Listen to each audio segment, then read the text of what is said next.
Là, on en met beaucoup, mais nous, alors, c'est pas un bon... parce que malgré tout, nous, on n'a pas besoin de... On va le mettre une fois et on n'a pas besoin de restaurer nos sols. Hein.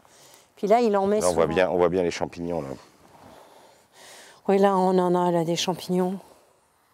Là, c'est vraiment une technique, il faut faire attention parce que souvent, les gens vont l'utiliser. Il ne faut pas que ça devienne un truc. Hein, parce qu'on voit à chaque fois les gens disent oh ben, c'est le nouveau truc, on va toujours en mettre. Le bois raméal fragmenté, c'est pour restaurer les sols.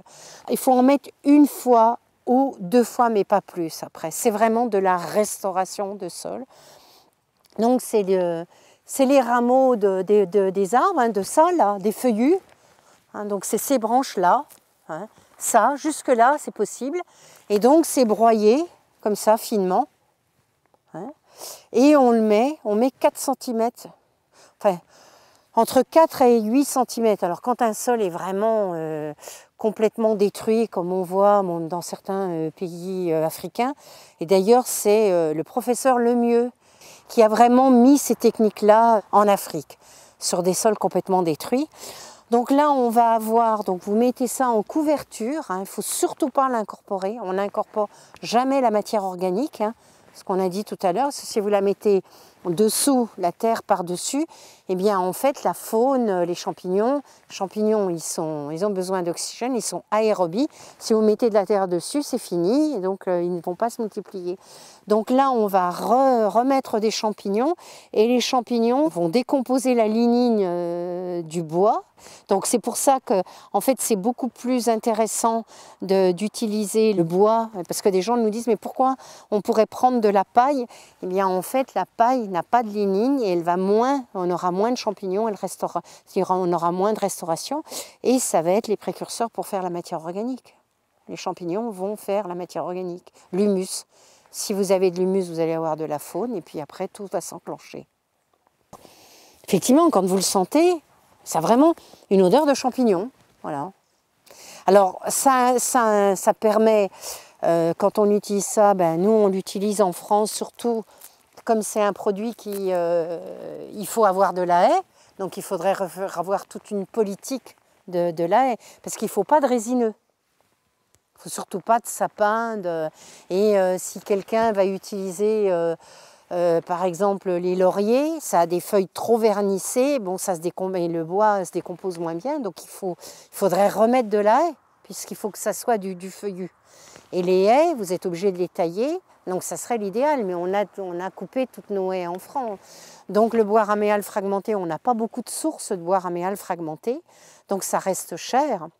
Si les gens si vous êtes obligé de l'acheter, c'est un produit qui est cher. Et pour les céréaliers, pour l'instant, vu les surfaces qu'ils ont, ben, on ne peut pas mettre du bois raméal fragmenté.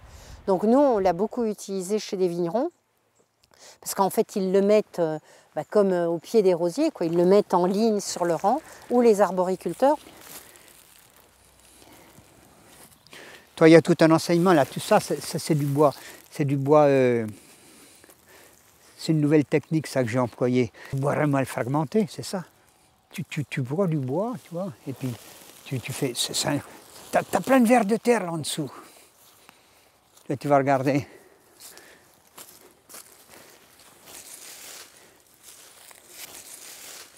Tu regardes ça, ils sont là en dessous. Et ben, si tu veux, ça conserve l'humidité, je crains beaucoup moins le sec. Et tu vois, c'est eux qui sont en train de transformer ça, c'est du bois déchiqueté, tu vois. Il faut que ce soit du bois blanc, il ne faut pas que ce soit du sapin. Et regarde, comme la terre, elle devient souple en dessous. Regardez ça, une profondeur de bois. Regardez ça, les vertères, ils aiment ça là-dedans. Puis tu vois, comme la terre est souple, et là, je conserve vachement l'humidité avec ça. Il ne sèche plus, tu vois. J'en ai une sacrée épaisseur, j'en ai mis 30 cm. La terre est là en dessous.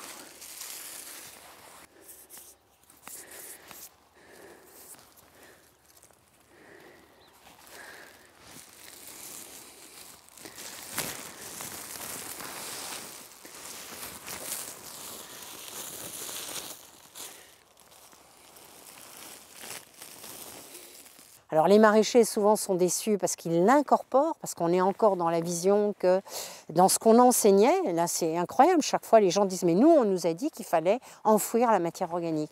Eh bien en forêt, vous ne verrez jamais les feuilles enfouies, elles sont toujours à la surface. Donc il ne faut pas enfouir la matière organique. Donc il faut le laisser, comme dans la nature, en surface. Mais je le dis bien parce que chaque fois qu'on fait des conférences, maintenant les gens, c'est le nouveau truc. Hein, on a sorti ça presque du chapeau et tout le monde pense que bon, du bois raméal fragmenté, il faudra en mettre tous les ans. Non, le bois raméal fragmenté, c'est pour restaurer un sol. Si on a un sol qui est vivant, un compost suffit largement.